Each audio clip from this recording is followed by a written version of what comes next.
Job chapter 38, almost said 28. Job chapter 38, and we're going to be looking, starting in verse number 8 tonight. And I kind of covered just a little bit, but man, when I'm reading this part of the book of Job, I can't help but feel how awesome, truly awesome, God is. It's not that God is reprimanding Job or putting Job in his place. It's rather he's showing Job his place. He's saying, I'm going to ask these questions, and I'm going to demand of you an answer, but all in all, it's going to be pointing right back to me and letting you realize how big I really am. How great, how magnificent, how awesome, how powerful, how I'm just almighty. Man, you just throw an adjective in there with me. That God is God. And that's what he's trying to get across here, is that these other guys that were with Job, his friends, hey, yeah, they might have imparted some knowledge. I'll correct them in a little bit, he's going to say. But he's like, they're just men. Let me show you who I am. And man, I can't wait till I get to chapter 39. Chapter 39 is kind of pretty cool because it's about a dragon. Really, it is. You boil it down to it. So I can't wait to. I'm one of those that I love folklore. I love imaginary imagery as far as reading and literature. I am a J.R. Tolkien fan. Terry Brooks. Just going down the line, we can just those things. Just y'all know me. I have a wild imagination. Even when I read the Bible, I just don't dry read it. Everything comes to life to me. And it's like, wow, I can't believe that. So, yeah, I'm getting ahead of myself. 39 is going to be awesome. Can't wait till we get there. But 38 is even more awesome because it deals with God and how powerful and how big and how mighty He really is. And we can look at it and say, well, yeah, but it puts us in a low place because it makes us feel inferior. That's where we need to be. God blesses the humble spirit. And when we start realizing how big and how superior He really is, Francis Chan has a book out there called Crazy Love, and one of his books in there, as a matter of fact, when he first starts off, he says, if you're praying, stop. And it's like, wow, you just never thought you'd hear a pastor say those words. Stop praying until you realize how superior He is. And when you realize, and He's not just a genie in a lamp. He's not just, a fly-by-night thing. He's not just a wishing well. That this is God that we're dealing with. Okay, so enough of introduction, if you will. Let's go on. Chapter 8. And I know we kind of already hit some of this, but, or who will shut up the sea with doors when it break forth, as if it had issued out of the womb? When I made the cloud, the garment thereof, and the thick darkness, a swaddling band for it, and break up for it my decreed place, and set bars and doors. Some of the stuff, we have no clue what he's talking about. We can put it and we can analyze it, we can speculate, we can, go with the theologians and we can break it all down and say, well, this is what he's talking about. There are things on this earth that we have no clue about. We know more about what's going on in the moon than we do the deepest, darkest parts of the ocean here on this earth. When I go fishing, we talked about this the other day. I even saw a YouTube video the other day of a guy he was pulling in a 4.5 foot shark. It's like, man, it was huge, and here the shark's coming in, and while that shark is getting close to the boat, lo and behold, a grouper, right? We used to throw groupers back. A grouper comes up and swallows this thing whole. Estimated over a 400 and something pound grouper. Now they're catching them off the coast of Louisiana, 400, 500, 600 pound groupers. Wow. Out there at the oil rigs. So if groupers are growing that big, can you imagine what's out there? No, I can't. But when he starts talking about doors and bars, you don't want to go out there. He says, it's a good thing you're already baptized, right? But when he starts talking about these bars and these garments and things, and we're like, well, we believe this is what he's talking about, and how the sea has channels and and inlets and outlets and stuff like that. And we kind of look at it and say, well, that's kind of what he's talking about. The only thing is, when it comes to God, that His ways are not our ways, His thoughts are not our thoughts. His ways and His thoughts are far above our ways and our thoughts. We can guess. We can kind of come up with a reason. Let me give you an example. You got two different gases. You got hydrogen, you got oxygen. Two invisible gases, right? And each and of themselves are awesome. A little science class for you tonight, all right? And you got these things going on. But if you take hydrogen and you have two of it, and you got one part oxygen, and you put them together, you come up with a mass which creates water. That blows my mind. That's why I wasn't very good in science, because they're like, you take two parts hydrogen, one part oxygen, mix them together, you got water. I'm done for the day. It's just like, because let's face it, we understand the formula. Two parts hydrogen, one part oxygen. We got that, H2O, right? We know that. We know that it does it. But can anybody really in this room explain to me how it does it? You can't. Other than you can say, well, that's just physics. No, my friend, that's God. Amen. You can try to explain it away, but unless God says H2 and O make boom, water, unless He creates that law, it doesn't work. I don't understand how it all works. All I can do is just say, I'm glad I'm not God. As a matter of fact, everyone sitting in this room better be thankful I'm not either.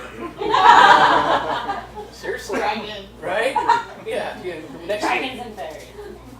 Because this stuff is amazing to me. That He can get this stuff and He can make it where it actually works.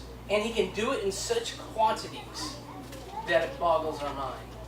We used to live about 3 miles from the Mississippi River. There when we lived in Memphis. And you can go there and you can stand in one spot and over 10,000 gallons of water would pass every second. 10,000 gallons of water every second. That's a full-size swimming pool in a backyard. Right? And yet it still continues and continues and continues to flow.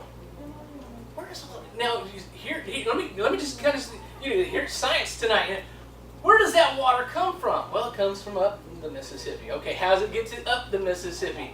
Man, then we start getting into precipitation, condensation, evaporation, and it's like, there's those shun words that we need to shun away from.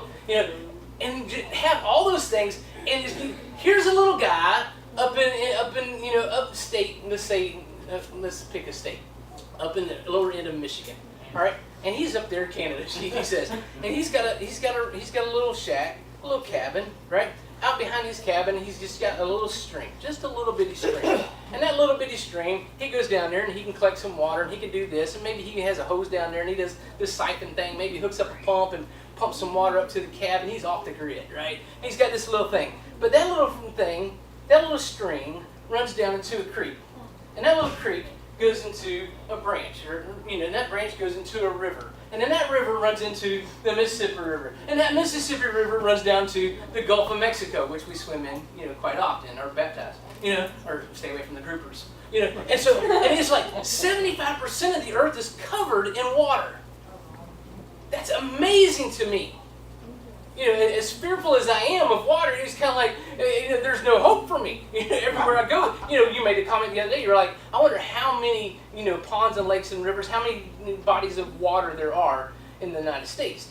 I didn't give you an answer yet. But that's kind of how our conversations go at the dinner table. And it's kind of like, there's no, it's a massive amount to the point where Google wouldn't even answer the question. And it's just all this water out there. And it all becomes, because when it gets out here to the Gulf of Mexico, the heat, heats it up, it evaporates, it goes into the air, it gets up there, it condensates into a cloud, and it goes, and then it precipitates down to the earth, and then it flows, and then the process continues all over again. Only God, a genius, far beyond anything we could ever ask or think, could make all that work. Amen. Because all it takes is one part of the equation just to be screwed just a little bit, and it messes it all up. It, and to say, as some would say, that it evolved into this process takes more faith than me saying God did it. Faith, or the ability to deny oneself of a faith in something greater than us. God is telling Job here, he's like, look, were you there? Can you do this? Can you shut the waters up? Can you make it rain? Can you do all these things? And the answer is no, we can't. You know, and the Bible even says, can a man add 1 cubit to his stature? Oh, that I wish I could. Right? But I can't. We can't do these things, but God can. There's a couple things that he mentions here to Job, and I just want to kind of pull these things out. One is the secret processes of the earth. The secret processes of the earth. He goes a little bit further, look in verse number 12, and he says, hast thou commanded the morning since thy days, and caused the dayspring to know his place? How many of you have walked outside, and it's pitch black, dark, and you say, sun, rise? Now, I've said it a couple times to my boys, you know, sunrise, you know, not quite like that. But, you know, now we know in the Old Testament that God was able to allow the sun to stand still as a miracle, but it wasn't man that did it. God still done it. God still done it. That's good redneck English right there. Okay? That's not Conversating. Yes, we're conversating now. But the secret process of the earth. Do we, you know, and we kind of, okay, yes, here's the thing, is we have a basic understanding of science, and then, okay, 24 hours to a day, the sun rises, as we call it, you know, the earth turns in such a way that the sun appears on the other side of the earth. Okay, we kind of got that. Do we really? Do we understand the earth and its axis? We have a pretty good understanding of, okay, that it has 2 poles and it's turning, you know, but this is over 6,000 years that it's been doing this, and if you want to go further, you can say, whoa, if you take the evolutionist thing and say, for millions of years this thing's been doing that, but the thing is, how? Just the slightest tilt, and everything's out of whack. I want you to grasp a hold of this, that just a nanosecond of the earth, just a glitch in its circular rotation would cause tremendous flooding across this planet. Just a shimmer. Matter of fact, when the earthquakes happened over in Japan, you know, just a few years ago, that it was in such a force that it did shift the axis of the earth just a little bit. And it's made a tremendous difference even in the climate around us. Just the slightest fraction. You know, on a global scale, just a fraction of a change. How is that controlled? By God. God puts that into existence. God has secret processes in the earth. Do we really truly understand day and night? Do we understand when we flick the switch, where does the darkness go? When we turn the switch off, where does the light go? Now, he says here, in these verses of Scripture, I mean, we can just go on down and read through here. Let's see. Look at verse number 19. Where's the way where light dwelleth? And as for darkness, where's the place thereof? As I just said, when you turn off that switch, where does the light go? Well, our mind, in our finite mind, we say, well, it just ceases to be. What does the Bible say? That it has a place. I don't know. Y'all look at me like, is he going to give me the answer? No. But the thing is, the answer I want you to grab a hold of is that even though we don't know, he does. Because he's so much bigger than us and our stuff. God knows exactly what's going on. One of the great things that I had the pleasure of doing several years ago, I worked for a company that was in telecommunications, and one of the biggest things that we were starting to sell was fiber optic products. And man, that stuff blew my mind. You know, how they can take light light, and they can make voice and vision and all that other stuff out of it, and they can send it from the east coast of America across the across the water. They can send it through satellite into another system, and that system creates the light, shoots the light down a fiber optic line, and you can sit there in your house on your computer, and you can sit there and you can play Pokemon. All right, or whatever you want to do is you sit there, and how that works, I have no idea. I sold this stuff, but if somebody asks me, well, how does this work? Look, I can't begin to tell you how light works. We have a basic scientific understanding, but I don't think we truly know where it goes, what it does, how much powerful it can be, all these things. It's like the habitation of light. I have no idea. These are the secret processes. I mean, this is just a couple things that he's mentioning here. In 12 through 15, he's kind of mentioned these things. And then, like I said, in 19. And then if you want to go on for the second point, you can not only the secret processes of the earth, but then he starts talking about the secret places of the earth. The secret places of the earth. Let me kind of give you just some things, and you might have seen this on Facebook or something like this. Maybe you can study this in class. Let's go back to the water factor for just a minute. All right, some of us in this room, we are divers. I'm not. I got T-shirts that have it, but I'm not a diver. I just own the T-shirts. No, I think there's only 2 of us in this room that have actually done it, or significantly. And divers have a maximum depth of 40 meters. That's recreational diving. Just 40 meters is the distance that you can go. And that's not a problem for finding places that you can do that out there. When I went fishing the other day with my buddy, it's kind of like he was like, oh, we're at 30 feet. And then it was like 40 feet. And then we're like, right at 50 feet. And I was like, I can't see, obviously, the bottom. And I was like, well, this is deeper than I ever expected for me to go, having almost drowned twice. It's kind of like this. I'm good on the boat. I was quite safe and secure on that boat. But to think that there's that depth, and then you go up further and you're hundreds of feet. But let me kind of give you some of this stuff.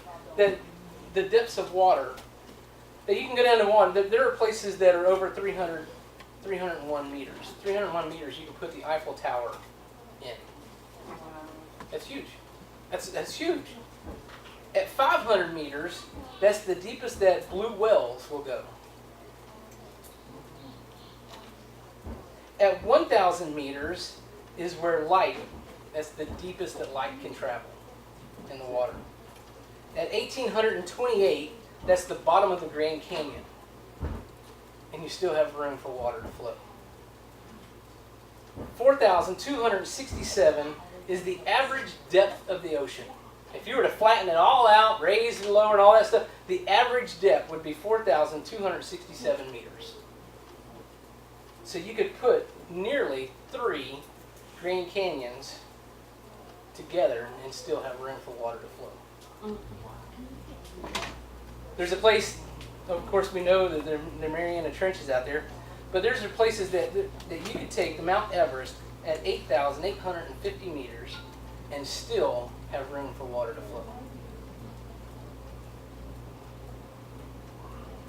The Mariana Trench is 11,034 meters. That's deep. So deep that no one has been to the very bottom. There's been people that have been down as far as 10,994 feet. That's a pretty good distance. They didn't stay down there long.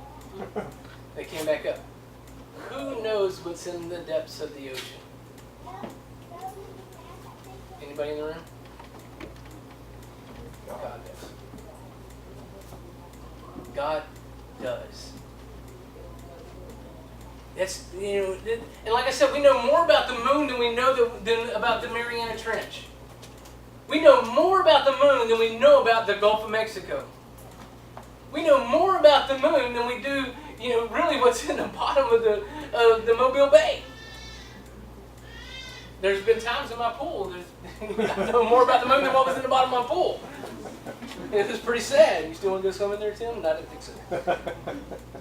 But the Bible goes here and he starts talking about, in different places here, and he starts talking about the water course, and he starts talking about thunder, and he starts talking about rain in the wilderness, and who takes care of the plants in the desert? Who rains there? Who puts the water there when it does rain? Who puts the rain in the deepest, darkest jungles, in the rainforest? Who does that? Does man go out there and turn on the heavenly sprinklers? No, only God can do this, because he has the storehouses.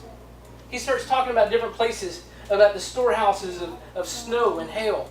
And he's like, do you understand that? Can you understand what's going on? Do you know what that is? Look at verse number 22 and 23. Here, let me get verse number 22, yeah.